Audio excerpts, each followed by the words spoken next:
downtown Skowhegan and to Maine Grains. We are a gristmill processing all locally grown organic and heritage grains sourced from here in the Northeast. So we renovated this Victorian jailhouse to a gristmill in 2009, renovated it over 3 years' time to eventually open in September of 2012. Our founder and CEO, Amber Lambke, she moved to this area in the early 2000s and started getting involved in the local community through our farmers market here in downtown Skowhegan, realizing that grains weren't really a part of the conversations happening here around local food, and knowing that that Maine has this rich agricultural history of growing wheat, started asking the question of why are we not growing wheat for a food grade market? And so that's where the idea to start a gristmill, a centralized processing facility to clean and mill grain into food grade product, really stemmed from. That's so cool, because I remember I moved to Skowhegan around 2008, late 2008, 2009. And I remember there was like barbed wire around this building, and it was kind of an eyesore, you know? It was, and so to see it, I'm almost glad that I moved here before it got to change, because I got to see what it was before, and it's so amazing now. Thank you. Yeah, this could have easily become a very blighted part of our downtown community, and there was a huge emphasis on finding a business to fulfill the space that, you know, had some viability and that would bring some good energy to downtown Skowhegan. And so we're really lucky that, you know, the people that give the okay around here saw the vision that Amber had for a business like this. Well, that's why I wanted to come down here and see it, because of course we interviewed Amber for the podcast. But I think that if I said, oh yes, you know, they started a local grains grist mill in a Victorian era jail, like people would have no idea what to look at. And so since this is only 5 miles south of where my farm is, I wanted to come down and show everybody. Yeah, I tell people it's nothing like anything you've ever experienced before. We're standing here in the lobby of the former jail with the control room to our left here, the former visitation rooms behind us where visitors would get to come and meet with inmates. We really transformed the building to meet our processing needs. So the former drunt tanks, if you will, our case boxing department, the far side of our mill, which is 4 stories high and probably the most appealing piece of this building, really, because in grain milling, gravity feeding through several stages is really advantageous. So we're able to store grain on the topmost floor and then process it on the subsequent floors below. So having those multiple floors was part of the project to be able to, like you said, it's like gravity flow the grain down from top to bottom or something like that? So this building was really appealing because there's a 4th floor attic space on the far end. So we've manufactured 6 grain bins up in that attic space, and then we vertically stacked cleaning equipment, milling equipment, and then bagging infrastructure across the 3 floors below, so that we suck grain to the top of the process and then feed it gravity fed the rest of the way down. Oh, that's so cool. And I mean, another thing about this, I've actually never had the full tour, but I've been to a lot of the businesses that are in this building, and I did notice some of the walls are really thick, as you might expect for a jail. And so was the structural stability given by those super thick walls so nobody could jailbreak? Did that also mean that you could just put a ton of grain up there? Yeah. The structural integrity of this building is such that it won't need much repair. You know, like you said, the walls are built very, very thick.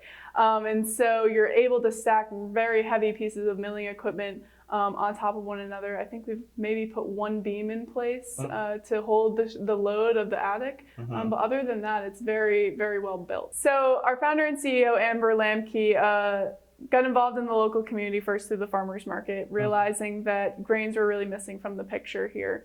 And as she began talking to farmers, she learned that Maine has this rich history of growing grains. And so she begged to ask the question, you know, why are we not growing grains in Maine for a food grade market? And those questions really sparked what was the first Kneading Conference, KNEAD, the flagship event of the Maine Grain Alliance. And that first meeting brought together, you know, grain researchers and farmers, oven builders, to talk about, well, what does it mean to revive the regional grain economy? And through those conversations, they learned that there was some pinch points that prevented grain production here in Maine. One of them being that combines are expensive. Farmers weren't investing in that type of harvesting equipment anymore. There was a lack of infrastructure on farms to store and dry down grain. And then there was no place to send the grain to be processed into a food grade product. Right. So she took those conversations and started what was the first business plan for the Somerset Gristmill, now known as Maine Grains. And she went off to Kansas State University to the International Grains Program, one of only 2 programs in the entire world to learn about the process of milling. Cool. There, she learned about the process of roller milling, which is how 99% of the white flour today is made. That process includes swelling the grain kernel to send it through 2 steel rolls, which will extract the outer bran coat, which we know as bran flakes, and then mill the inner endosperm. And now in a roller milling process, there would be siftings, maybe 6 or 7 streams on the other end of the milling, where they're sorting for excess bran, farina, and then the white all-purpose flour, which essentially at that point is just starch. Okay. So that's where enriched flour comes in, because they're having to add back in vitamins and minerals that are lost, that are in that outer bran coat that so they was have removed. to put the stuff back in They that have they to took remove out? all they remove all the nutrients, so they have to add it back in at the end of the process. Okay. Amber knew about stone milling and that it was the only way to preserve the integrity of the grain by milling the bran, the germ, and the endosperm into a really flavorful and vitamin and mineral rich flour. And so she knew that's what she wanted to do here. But there was no literature at the International Grains Program on how to do that, because it was fast, cheap, and efficient milling 101. Yeah. And so it was through peer-to-peer learning from millers over in Europe, learning firsthand on this technology, that she learned how to stone mill. And since we've imported 3 stone mills from Austria, we have oat dehulling technology from Germany, and then various pieces of cleaning equipment and infrastructure to get the grain clean before the milling. Oh, cool. I didn't realize it was that unusual to do the stone milling the way that you guys... Is that the right term? I mean, stone milling? Stone milling is the term. Yeah, it's the traditional form of milling wheat. Can we go see it? Yes, let's go.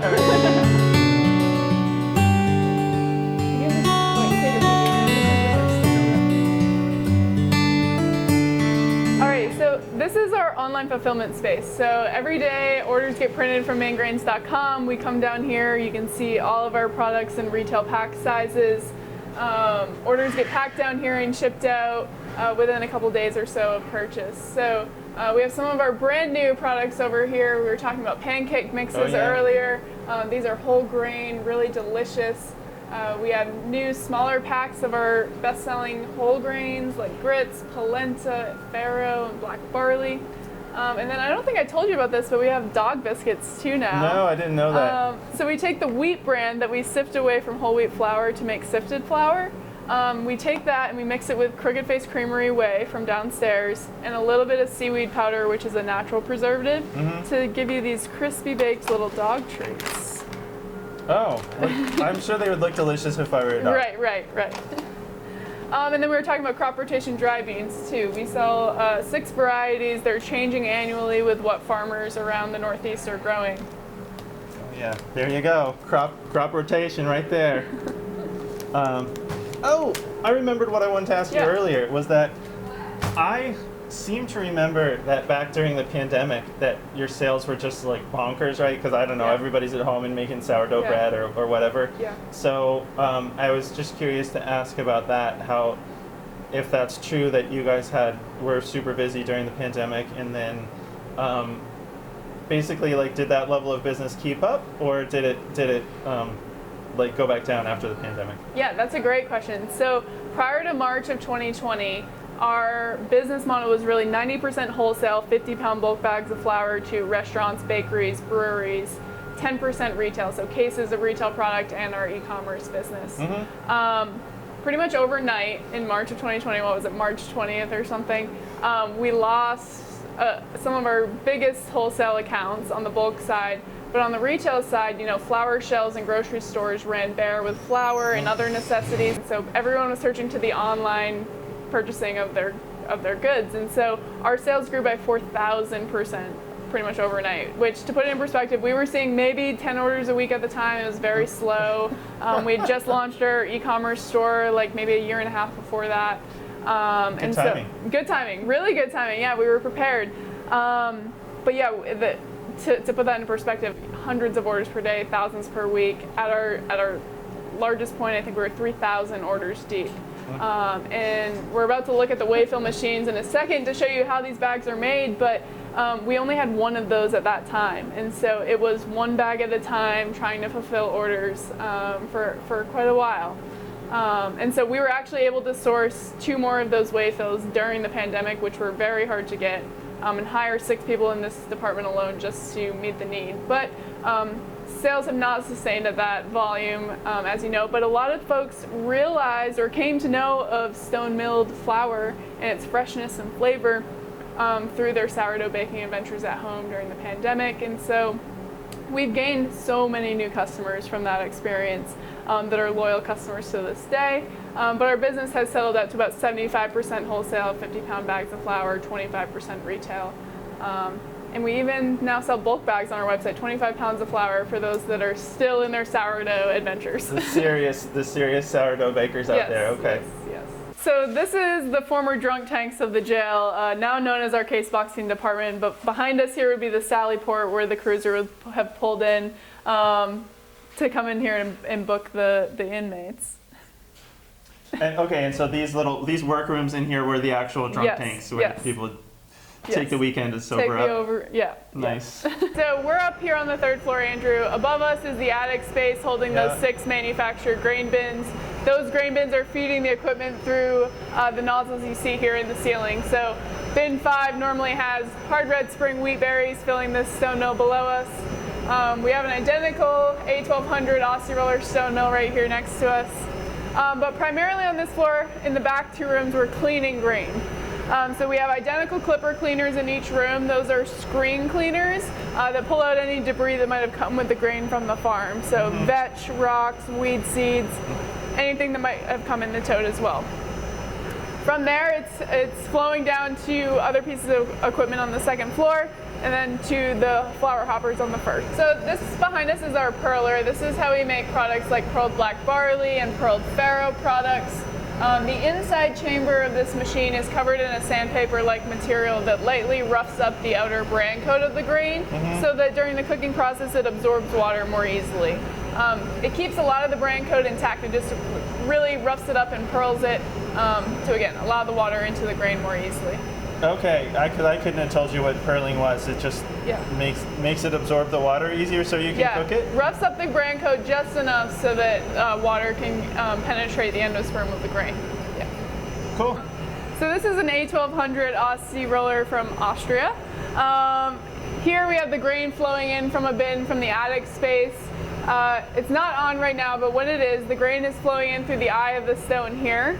The pace at which grain flows through the mill is controlled by the angle of this piece of wood here. So the steeper the angle, the faster pace it's filling with grain. During the hot summer months when we're managing the temperature of the stones and the motor, we back that off a little bit and the speed of the stone just so that it stays nice and cool between the stones.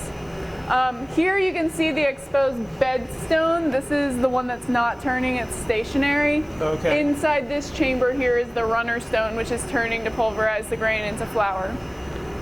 On the back side of this machine there's a little wheel. That's controlling the pressure of the 2 stones coming together.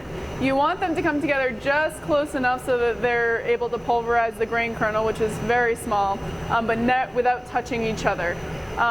When the stones come together and touch, there's an instant burning smell and aroma that will fill the mill. But you're trying to just get close enough so that you're just pulverizing the grain kernel. On each of these stones there is a design carved out of it. It's called lands and furrows. So as the flat lands of the stone pass over each other, that's where the pulverization is happening, and the freshly milled flour falls into those furrows. Eventually the flour comes out on this side through this hole here. Yeah, so there's some pneumatics here. So from this point it's actually going up and over our heads and into this sifter over here. The sifter is pulling out any large particles that didn't get ground up inside the stone mill. If we're producing a lightly sifted product like an all-purpose flour, the screens will pull out more of that bran to give you a lighter, whiter flour. But we don't make white flour here, so we remove very little bran, only up to 25% of the total bran content. In this room to our left, we also have the oat dehullers. This is removing the husky outer coating away from the edible oat growth on the inside. It uses a thrashing motion to release that husk away from the groat, and then we collect the groats down on the next floor below.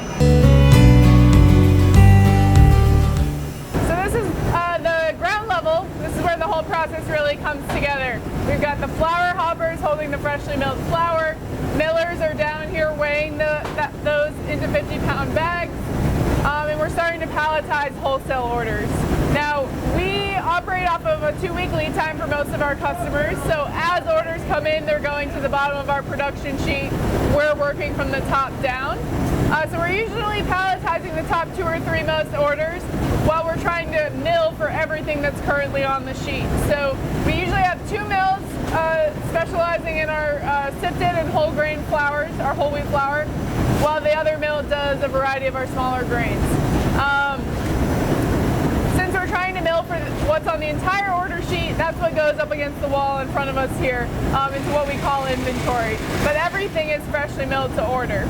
Are you guys just milling like the same stuff? Like you have the same like 4 or 5 grains or whatever? Or are you looking at that 2 weeks ahead or whatever? Are you looking at what the orders that are coming up and like, ooh, we better do some more oats or something like that? Yeah, so we're trying to mill for everything that's on the order sheet, even 2 weeks out. All right, so this is the ChemVac system, essentially a strong vacuum that sucks grain to the top of the process. So we have pliable tubing here so we can direct the grain to whatever bin up in the attic space or silo on the side of our building off of High Street here that we want to send the grain out to. Well, thanks so much for the tour. It was really cool to see everything that goes on in there. So we saw the mill, which is obviously the centerpiece, and there's also the miller's table, the farm to table restaurant, which we'll go look at it in a minute. And then I know there's retail space, like we saw Happy Knits, the knitting store, and Crooked Face Creamery. Is there anything I'm forgetting about? No, I think you covered it. Yeah, the mill is really the centerpiece. We offer tours of our mill open to the public a couple of times a month. You can see our schedule on maingrains.com. Folks visiting here can not only see the mill, but shop our products in the dry goods shop, taste the grains on a farm-to-table style menu here at the Miller's Table, buy cheese next door at Amy's, or visit the knit shop upstairs as well. Okay, awesome. So, right, good point. If people are visiting Central Maine, they can look up your schedule and come get a tour themselves. And if not, they can order. They can order from home. And yeah, so well, thank you. I really enjoyed the tour, and I bet our viewers will too. Wonderful. Thank you so much for coming. All right, thank you.